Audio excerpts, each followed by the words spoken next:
Servus and welcome. I'm Vera at Spilled Coffee Crafts and it is Scrappy 8 challenge time. So for July, Brenda from Plasterworks gave us the prompt, and if you're not familiar, the Scrappy 8 group is a Facebook group. I'm personally not on Facebook, but we also have a group on Instagram. And Brenda gave us the prompt this month, and the prompt is Monochromatic Madness. So I am gathering ideas what I want to make. And in general, let me see. Okay, I have it here. That's the size of project I make for the Scrappy 8 challenge. And the challenge is, we have a prompt from one of the Scrappy 8 members, and you have the whole month to create something inspired by this prompt. So there are no other rules for this challenge. And I looked through my masterboard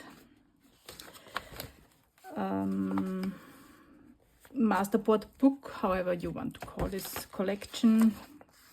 Yeah, and I have this. I would consider this monochromatic. So it's monochromatic in beige.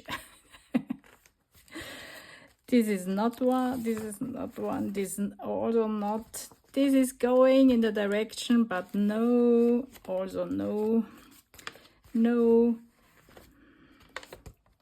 but this is kind of also in beige. This I would consider a true monochromatic piece. So background, not a piece. It's not a finished piece. It would be, in my opinion, and it's my interpretation of the prompt, a monochromatic piece. So I had a look at this and earmarked it already for this project. Also this one, this is monochromatic in green, and also Brenda gave us the addition. We are allowed to use in addition white and black for contrasting, detailing, things like that. So I would also consider this a monochromatic piece. Also, I would need to cut it down, but I could choose one piece of this masterboard that is really monochromatic, so the top part here, for example. And I already considered this. I'm not sure. Guys, I'm just giving you my thought process, how I want to, how I approach these things. So, because this is what I do here in my challenge mostly. These are not tutorials, this is what I do and how I come to the conclusions that I come. So also this one, which is not a masterboard, it's just paint, so like a roll-off page. And also I consider this monochromatic, even if there is still light blue writing in the back, but I would consider this monochromatic. So as a background, this would work. Also this piece, so if you look at it, this is monochromatic.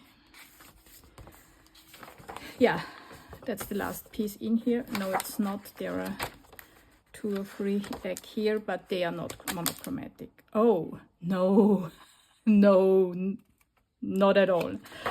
Okay, so yeah. Then I had I rummaged through my scrap papers, collage papers, and I made 2 collections, and I insert the pictures of these 2 collections here.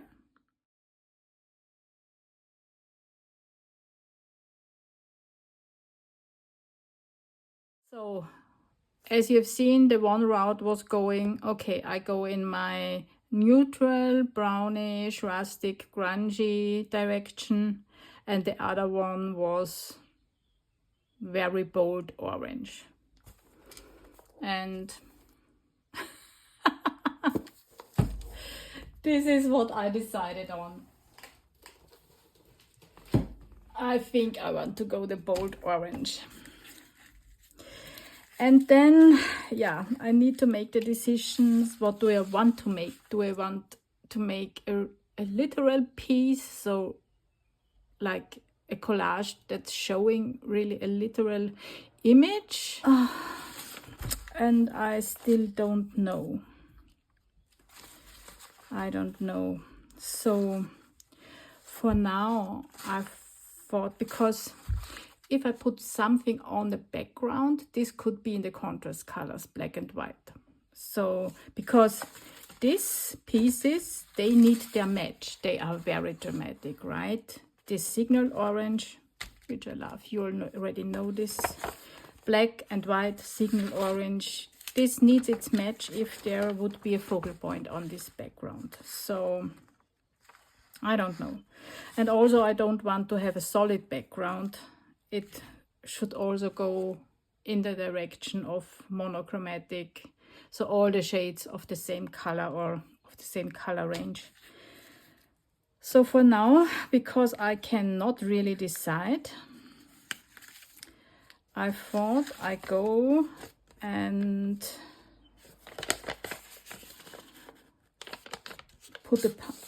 took a punch. This is a hexagon punch,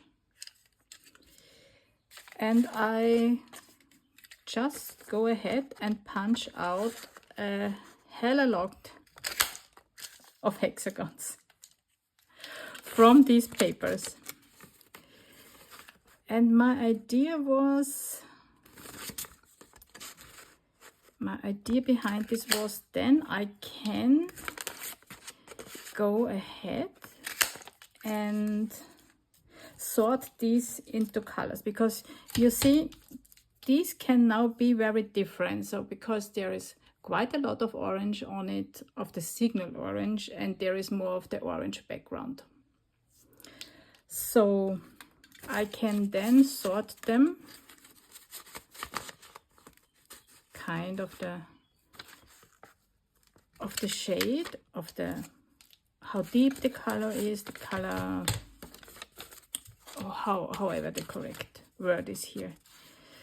Shade would be, I think, the correct word, right? So I could, let me see. And yeah, I will do most of it off screen. So I will not bore you with an hour of cutting out hexagons. Okay, here we are, checking back in with you. And did I tell you that the prompt is Monochromatic Madness? Well, let me tell you something. I started inking my pieces, and there are quite a lot of them. But it makes such a difference. Yeah, that's the madness part of this project. Monochromatic Madness. And again, this ink pad is already very dried up, so, and I was thinking what I really want to create. I'm just not going and ink them and don't know what I do.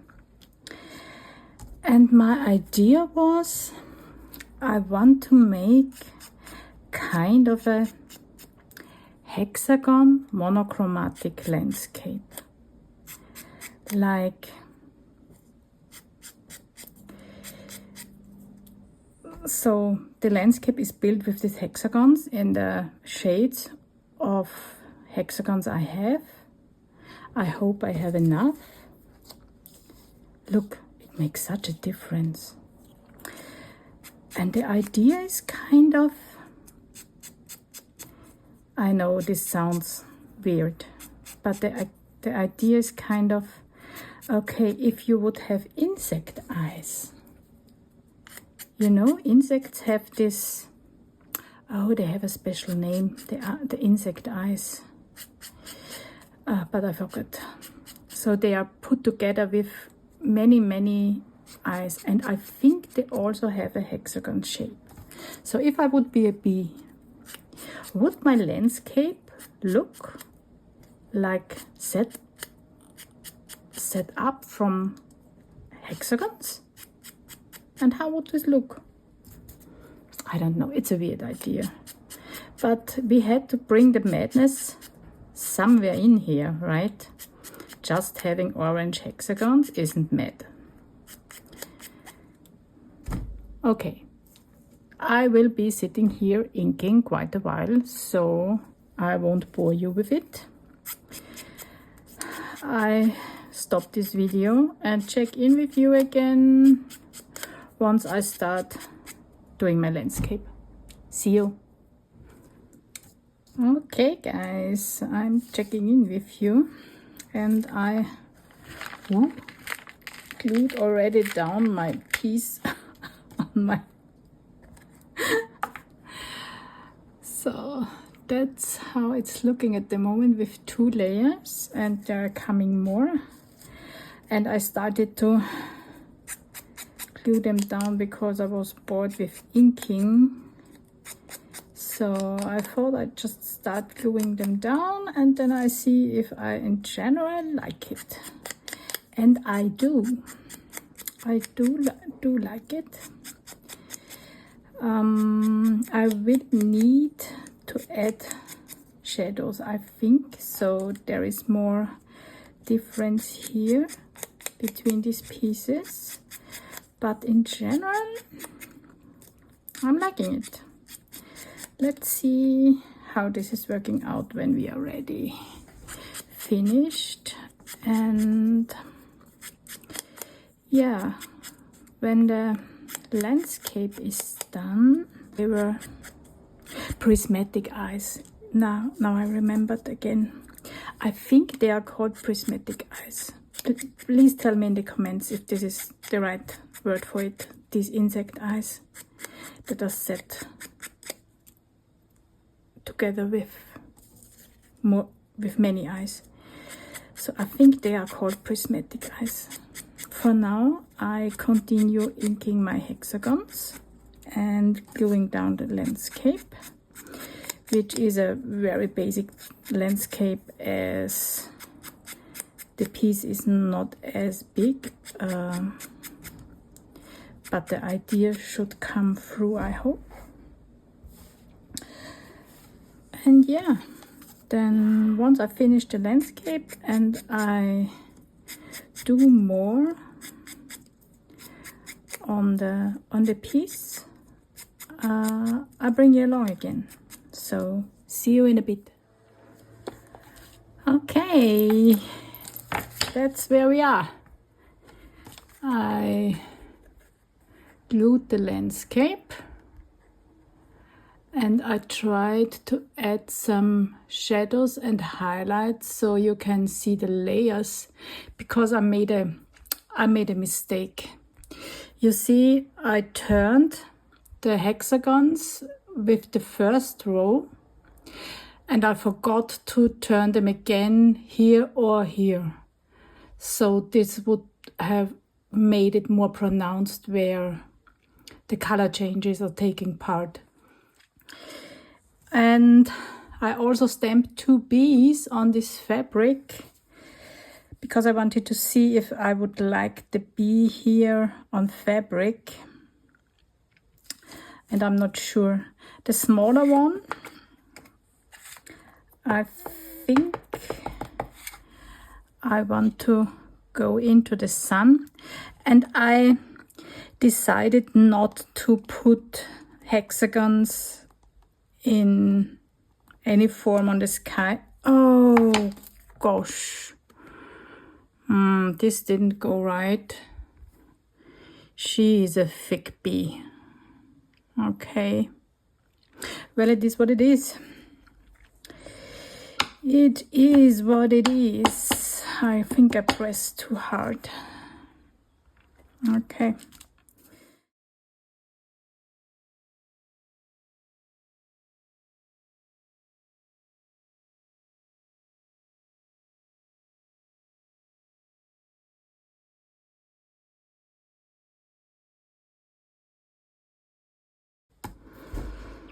I don't like this either.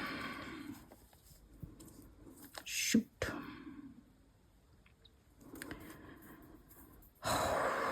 Okay, let's see, how can we fix this? Oh, I need to close my ink.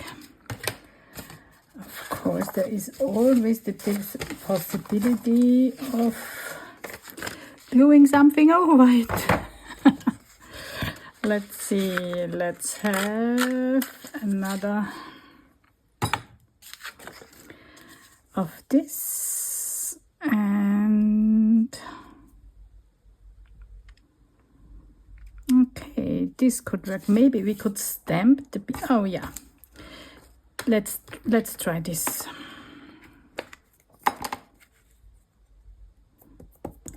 Maybe this is working better,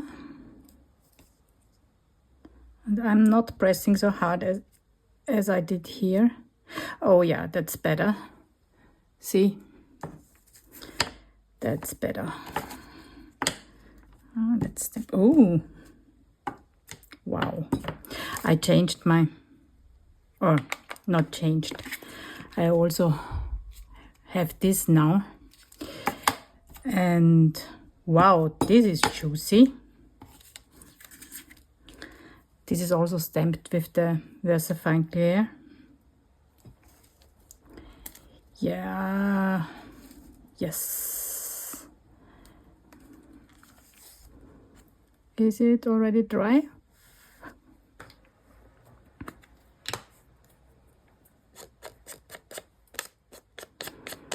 Need some definition.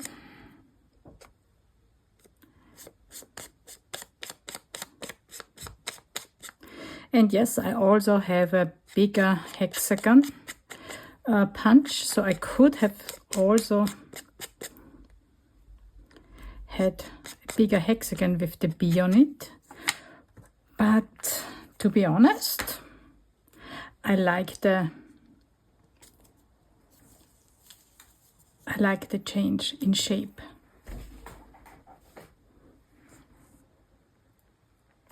Oh yes. Yes, yes, yes, that's a good one. That's a good fix. Let's say it like this. I would have liked it like this more, but it's a good fix. Where is my glue? Oh yeah, take this one, Vera.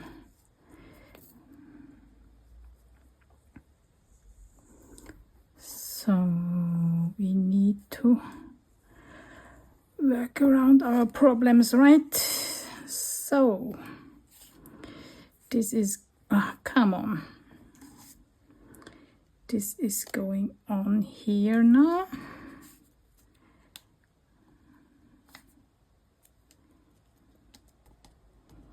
Yes.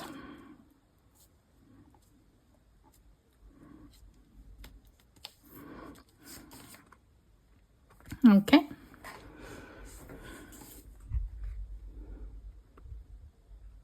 Nice, right?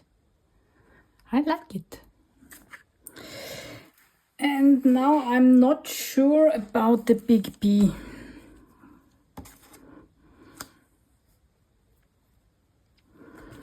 No, no.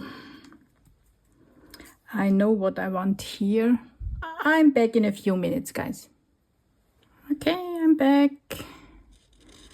And for the moment, I'm just inking the edges because I don't want it to be white.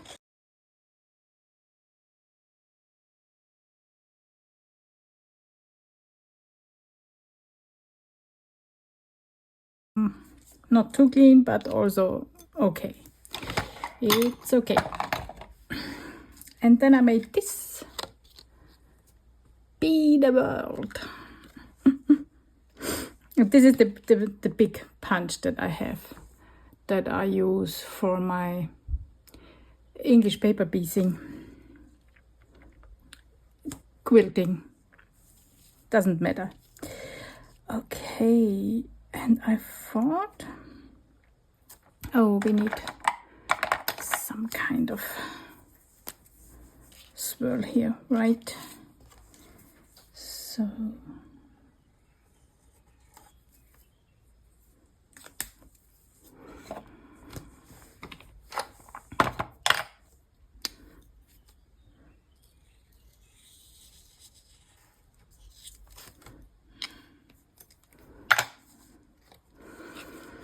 What do you think? I would put this here. And then I would say this is finished.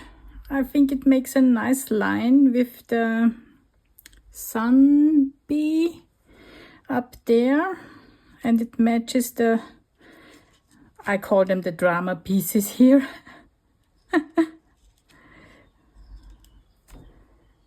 Yeah, and I think then we are done. Yes, let's put it on.